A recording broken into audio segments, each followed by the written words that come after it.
Imagine करो कि आप अपने 40s में हो, आप एक ऐसी जॉब कर रहे हो जो आपको बिल्कुल भी पसंद नहीं है और आप लोन और EMI में बंधे हुए हो और फाइनेंशियली आप बहुत ज्यादा स्ट्रगल कर रहे हो। ये इमेजिन करके आपको काफी ज्यादा अनकंफर्टेबल फील हो रहा होगा, राइट? लेकिन ये आपकी कंडीशन हो सकती है अगर आप फाइनेंशियल फ्रीडम के इन 5 रूल्स को इग्नोर करोगे। आज हम इन 5 रूल्स के बारे में बात करेंगे जो हमें स्कूल में कभी नहीं बताया जाता और मेजोरिटी ऑफ लोग अपने 40s और 50s में पहुंचते हैं तब उनको ये बातें समझ में आती है, लेकिन तब तक बहुत ज्यादा देर हो चुकी होती है। तो अगर आप अपने 20s में हो तो ये 5 रूल आपके लिए बहुत ज्यादा इंपॉर्टेंट है। तो इसको ना एक स्टोरी के थ्रू हम समझते हैं। तो 2 दोस्त थे, रॉकी और सनी। दोनों की उम्र अभी 21 साल है, दोनों कॉलेज फ्रेंड है और कॉलेज के बाद दोनों की एक MNC में जॉब लगती है जहाँ पे उनकी सैलरी 30,000 पर मंथ की होती है। अब सनी का ना एक ड्रीम होता है, उसका ड्रीम होता है अपना खुद का घर होना, अपनी खुद की गाड़ी होना, और वो ड्रीम करता है कि वो अपने घर से अपनी गाड़ी में बैठ के अपने ऑफिस तक जाए और इस जॉब के थ्रू वो अपने ड्रीम को पूरा करता है। वो एक बड़ा सा घर लोन पे ले लेता है। उसके फ्रेंड्स और फैमिली उससे काफी ज्यादा इम्प्रेस्ड होते हैं क्योंकि अपने 20s में एक घर खरीदना काफी बड़ी बात होती है। लेकिन इस घर के बदले में उसे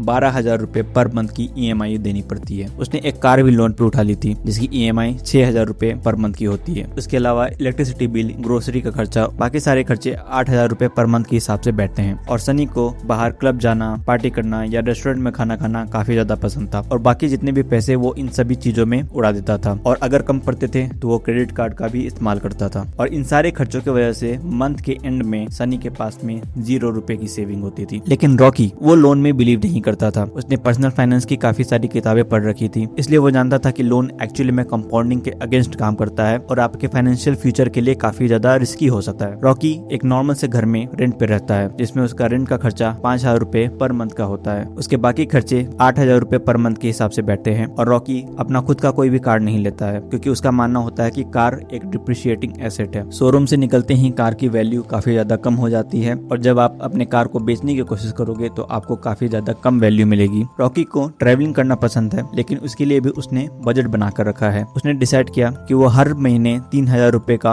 बजट रखेगा अपने एंटरटेनमेंट के लिए। अगर उसे मूवीज देखना है या रेस्टोरेंट में खाना खाना है तो वो सब के सब इसी बजट के अंडर ही होगा। क्योंकि रॉकी एक स्ट्रिक्ट बजट को फॉलो करता था तो उसके मंथली एक्सपेंस 15,000 रुपए ही होते थे और उसकी सेविंग 15,000 रुपए की हर महीने होती थी और वो अपनी सेविंग को स्टॉक्स में और म्यूचुअल फंड में इन्वेस्ट करता था जिसमें से 5,000 रुपए की SIP वो हर महीने करता था और बाकी 10,000 रुपए को वो डायरेक्टली स्टॉक्स में इन्वेस्ट करता था और उसके लिए वो अपना खुद का रिसर्च भी करता था। क्योंकि रॉकी और सनी दोनों दोस्त थे तो रॉकी ने सनी को कई बार कहा कि उसे अपना पैसा बचाने की जरूरत है, उसे सेविंग करने की जरूरत है और उसे इन्वेस्ट करना चाहिए, पर सनी ने उसकी हर बात को इग्नोर कर दिया। अब कई साल बीतते गए। सनी अपने एक्सपेंसिव लाइफस्टाइल को कंटिन्यू करता गया। वो हर वीक क्लब्स जाता था, पार्टी करता था और बाहर रेस्टोरेंट्स में खाना खाता था और इन सब खर्चों के लिए वो क्रेडिट कार्ड का इस्तेमाल भी काफी ज्यादा करता था। जबकि रॉकी अपनी सेविंग को जारी रखता है और स्टॉक्स में इन्वेस्टमेंट कंटिन्यू रखता है। रॉकी अपना एक ऑनलाइन बिजनेस भी स्टार्ट करता है जिसमें उसे एक एम्प्लॉय की भी जरूरत पड़ती है और अपने एम्प्लॉय की सैलरी देने के बाद में और बाकी सारे खर्चों को कट करने के बाद में उसे अपने ऑनलाइन बिजनेस से 10-15 हजार रुपए का प्रॉफिट भी होने लग जाता है और उसका ऑनलाइन बिजनेस धीरे धीरे ग्रो होने लग जाता है। रॉकी की धीरे धीरे करके इनकम ग्रो हो रही थी पर उसके एक्सपेंस हमेशा सेम रहते हैं क्योंकि रॉकी का मानना रहता है कि उसे इस रैट रेस से बाहर निकलना है और अगर उसके एक्सपेंस भी उसके इनकम के साथ में ग्रो होते रहेंगे तो वो फाइनेंशियल फ्रीडम तक कभी भी नहीं पहुंच पाएगा। और ये सारी कैलकुलेशन रॉकी के दिमाग में चल रही थी। इसके बारे में किसी को कुछ भी पता नहीं था। बाकी लोगों को लगता था कि रॉकी की लाइफ काफी ज्यादा बोरिंग है, वो अपने खाली समय में बैठ करके मूवीज देखता होगा या फिर गेम खेलता होगा, लेकिन रॉकी सीक्रेटली अपने फाइनेंशियल फ्यूचर के लिए काम कर रहा था। और इसी तरह 7-8 साल बीत जाते हैं और एक पैंडेमिक हिट करता है और पैंडेमिक के कारण इकोनॉमिक रिसेशन स्टार्ट होता है और इसके कारण काफी सारी कंपनियां स्ट्रगल कर रही होती हैं और कंपनियां सरवाइव करने के लिए अपने एम्प्लॉयज को फायर करना शुरू कर देती है। इसी सिलसिले में रॉकी और सनी की कंपनी भी 500 एम्प्लॉयज को फायर करती है जिसमें रॉकी और सनी भी थे। All of a sudden Rocky और सनी दोनों के पास में जॉब नहीं थी। इससे दोनों को काफी ज्यादा शॉक लगता है क्योंकि जॉब का जाना किसी के लिए भी एक बुरी खबर होगी, लेकिन रॉकी के लिए ये उतनी ज्यादा बुरी खबर नहीं थी। क्यों? क्योंकि रॉकी के पास में ऑलरेडी एक इमरजेंसी फंड बना हुआ था। रॉकी जो कई सालों से स्टॉक्स में इन्वेस्ट कर रहा था उसको कई सारे कंपनीज के थ्रू डिविडेंड इनकम भी आती थी। इसके साथ साथ रॉकी का ऑनलाइन बिजनेस भी काफी ज्यादा ग्रो कर चुका था जिससे उसे अच्छी खासी इनकम भी आने लगी थी। लेकिन सनी के लिए ये न्यूज काफी ज्यादा शॉकिंग रहती है। सनी ने हमेशा सोचा था कि उसकी जॉब सिक्योरिटी एक्चुअल में रियल है। सनी के काफी सारे लोन पेंडिंग थे, उसका होम लोन पेंडिंग था, उसका कार लोन पेंडिंग था और ऐसे टाइम में उसने जब अपने दोस्तों से मदद मांगी तो वहाँ से भी उसे कोई भी मदद नहीं मिली। आखिरी में सनी को हाथ हार करके अपना कार बेचना पड़ा और उस कार को बेच करके उसने अपने होम लोन की EMI चुकाई। सनी को कोई दूसरी जॉब भी नहीं मिल रही थी क्योंकि रिसेशन के कारण ज्यादातर कंपनियां सिर्फ फायर कर रही थी, हायर नहीं कर रही थी। और इसी बीच में रॉकी और सनी दोनों मिलते हैं। सनी अपने फाइनेंशियल सिचुएशन के बारे में बताता है तो रॉकी उससे कहता है, मैं वैसे भी अपने रिटायरमेंट को प्लान कर रहा था और मैं जल्द ही रिटायर होने वाला हूँ, और क्योंकि मैं रिटायर होने वाला हूँ तो मुझे एक ऐसा बंदा चाहिए जिसपे मैं ट्रस्ट कर सकूं, जो मेरे ऑनलाइन बिजनेस को हैंडल कर सके। तो बेसिकली रॉकी ने सनी को एक जॉब ऑफर करी। सनी के लिए ये चीज काफी ज्यादा गुड न्यूज थी, लेकिन वो काफी ज्यादा शॉक भी था। गुड न्यूज इसलिए थी क्योंकि वो फाइनली वापस से एम्प्लॉयड हो चुका था और वो अपने लोन्स को रीपे कर सकता था। लेकिन शॉकिंग इसलिए थी क्योंकि रॉकी और सनी दोनों ने एक साथ स्टार्ट किया था, लेकिन रॉकी रिटायर होने वाला था। तो अब इन दोनों की लाइफ से हमें क्या लेसन सीखने को मिलता है वो हम जानते हैं। अगर आपने ध्यान से देखा हो तो सनी की जो पुअर फाइनेंशियल कंडीशन थी उसका काफी ज्यादा बड़ा कारण था उसका लोन लेना। ज्यादातर लोगों को लोन हैंडल करना नहीं आता है और इसी कारण से उनकी फाइनेंशियल लाइफ काफी ज्यादा मिजरेबल होती है। इनफैक्ट जब भी कोई यंग पर्सन जॉब मार्केट में आता है और जॉब स्टार्ट करता है तो सारे के सारे बैंक्स उसे फोर्स करते हैं एक क्रेडिट कार्ड लेने के लिए। सारे बैंक्स पूरी कोशिश करते हैं कि वो बंदा डेट ट्रैप में फंस जाए, और वे इसलिए करते हैं क्योंकि ये काफी ज्यादा प्रॉफिटेबल होता है। ये कंपनीज के लिए प्रॉफिटेबल होता है क्योंकि अगर आप लोन लेकर के कंज्यूम कर रहे हो तो फिर आप ज्यादा कंज्यूम कर सकते हो। ज्यादा कंज्यूम करने का मतलब है जो कंपनीज की प्रोडक्ट्स हैं वो काफी ज्यादा बिकेंगी, यानी कि उनका ज्यादा प्रॉफिट होगा। इसमें बैंक्स का भी प्रॉफिट होता है क्योंकि आप जितना ज्यादा लोन में फंसे रहोगे उतना ज्यादा आप इंटरेस्ट पे करोगे। इंटरेस्ट का मतलब बैंक्स के लिए प्रॉफिट। लोन एक्चुअली में कंपाउंडिंग के टोटली अगेंस्ट जाता है। कंपाउंडिंग या तो आपके फेवर में काम कर सकती है या फिर आपके अगेंस्ट में काम कर सकती है, और अगर आप अननेसेसरी लोन्स ले रहे हो तो कंपाउंडिंग आपके अगेंस्ट में काम करेगी और आपकी फाइनेंशियल सिचुएशन को बद से बदतर बनाते जाएगी। और जब आप अपने आप को लोन ट्रैप से बचा लेते हो तो अगला क्वेश्चन आता है कि आप इन पैसों का करोगे क्या। उसका सिंपल सा आंसर है सेव एंड इन्वेस्ट। अपने पैसे को सेव करके आपको एटलीस्ट एक इमरजेंसी फंड बनानी है, और इमरजेंसी फंड बनने के बाद में बाकी जितनी भी सेविंग है आप उसे इन्वेस्ट कर सकते हो अपने अर्ली रिटायरमेंट को टारगेट करने के लिए। इसके अलावा लेसन नंबर 3, ज्यादातर लोगों को लगता है कि स्टॉक्स काफी ज्यादा रिस्की होते हैं, लेकिन इंटरेस्टिंग बात यह है कि यही लोग जब TCS या HUL जैसी कंपनीज में काम कर रहे होते हैं तो इन कंपनीज की सैलरी इनको काफी ज्यादा सेफ लगती है, लेकिन इन्हीं कंपनीज की स्टॉक्स इनको काफी ज्यादा रिस्की लगता है। जबकि रियलिटी एक्चुअली में इसका उल्टा है। किसी भी रिसेशन के टाइम पे कंपनीज अपना कॉस्ट कट करने के लिए एम्प्लॉइज को फायर कर सकती है, लेकिन वो अपने शेयर होल्डर्स को जो डिविडेंड देती है उसमें कटबैक नहीं करती है। इसका सबसे बड़ा एग्जांपल है माइक्रोसॉफ्ट ने कोरोना के टाइम पे अपने काफी सारे एम्प्लॉइज को फायर किया था, लेकिन इसी टाइम के दौरान माइक्रोसॉफ्ट ने अपने डिविडेंड को 10% तक इंक्रीज किया था। सनी के पास एक ही कंपनी से सैलरी आ रही थी, लेकिन रॉकी के पास कम से कम 10-15 कंपनी से डिविडेंड इनकम आ रहा था। तो आप गेस कर सकते हो कौन सा ज्यादा सिक्योर है। जॉब सिक्योरिटी एक्चुअली में एग्जिस्ट नहीं करती है। जॉब सिक्योरिटी आपके हाथ में नहीं होती है, लेकिन फाइनेंशियल सिक्योरिटी आपके हाथ में होती है। आप उसे कंट्रोल कर सकते हो। लेसन 4 है कंपाउंडिंग। ज्यादातर लोग इन्वेस्टिंग को डिले करते जाते हैं। लोन के मामले में वो काफी ज्यादा जल्दी करते हैं। जैसे ही किसी व्यक्ति की इनकम आने लग जाती है या इनकम इंक्रीज होती है तो वो व्यक्ति एक नया घर खरीद लेता है या फिर एक नई गाड़ी ले लेता है या किसी एक्सपेंसिव वेकेशन पे चला जाता है। लेकिन जो लोग एक्चुअली में कंपाउंडिंग को समझते हैं उनको पता होता है कि कंपाउंडिंग या तो आपके फेवर में काम कर रही होती है या फिर आपके अगेंस्ट में काम कर रही होती है। इसलिए वो इन्वेस्टिंग को जितनी जल्दी हो सके उतनी जल्दी स्टार्ट करते हैं और लोन को वो बिल्कुल अवॉइड करते हैं। और अगर लोन लेना जरूरी भी है तब भी वो लोन को डिले करते हैं, जितना ज्यादा हो सके उतना ज्यादा। और यहाँ पे लेसन नंबर 5 है concept of financial freedom itself. India में हार्डवर्क को काफी ज्यादा ग्लोरीफाई किया जाता है। अगर कोई व्यक्ति अपने 50s में या फिर 60s में भी काम कर रहा है तो उसे लोग रिस्पेक्ट की नजर से देखते हैं। पर आपको ये सवाल पूछना चाहिए, do you really need to work that much? पैसे से काफी सारी चीजें खरीदी जा सकती हैं, लेकिन पैसे से एक चीज खरीदी जा सकती है जो कि सबसे ज्यादा इंपॉर्टेंट है, और वो है टाइम एंड फ्रीडम। ज्यादातर लोगों को फाइनेंशियल फ्रीडम के बारे में पता ही नहीं है। ज्यादातर लोग इस बारे में इंटरेस्टेड ही नहीं है। इसलिए अगर आप ये वीडियो देख रहे हो और अभी तक देख रहे हो तो आप ऑलरेडी उन लोगों में से हो जिन्हें फाइनेंशियल फ्रीडम के बारे में ना सिर्फ पता है बल्कि वो इस बारे में एक्चुअली में एक्शन भी ले रहे हैं। इसके अलावा क्या आप जानते हैं कि स्टॉक मार्केट में सबसे ज्यादा रिटर्न कौन बनाता है? इस सवाल का जवाब मैंने इस वीडियो में दिया है, तो इस वीडियो को जरूर चेकआउट करना। तब तक के लिए बाय बाय।